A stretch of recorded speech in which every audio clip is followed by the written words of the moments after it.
The Aravalli Hills, one of the oldest mountain ranges in the world, have long served as a natural shield against desertification for multiple states across their nearly 700-kilometer-long span, including the Delhi NCR region. The hills block sand and dust from the Thar Desert while also aiding groundwater recharge and sustaining rich biodiversity. However, environmentalists warn that a recent ruling by the Supreme Court could significantly impact these ecologically vital hills. Now this new definition that talks about that, Aravalli Hills only more than 100 meters will be actually called Aravalli Hills, and the rest is actually open for mining initially and eventually, of course, for real estate and other developmental activities, which primarily would mean that 90% of Aravallis will completely disappear or will be ready or will be okay to be so-called developed in that sense. That means that, you're further exposing this entire region, not just Delhi, but the entire region into further contamination or pollution. So given the backdrop of air pollution, this entire move, when the Supreme Court, one hand, was talking about taking long-term measures, rather than actually looking at protecting those natural safeguards that this region has, we are actually, exploiting it further.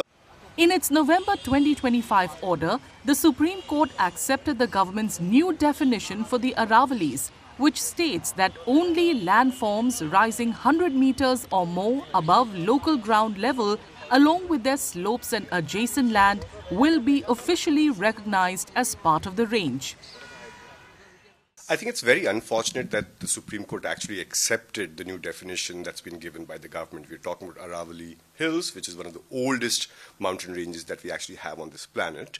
And in many ways, it's one of the main barriers, dust barriers that Delhi has or North India has, as in something that actually separates Thar from this part of the country. And, this entire 670-kilometer length of Aravalli is the one. And it's not just a dust barrier in that sense. We're also talking about water recharge. We are also talking about greenery, the groundwater table, many things. And so it's in many ways, it's an ecological treasure.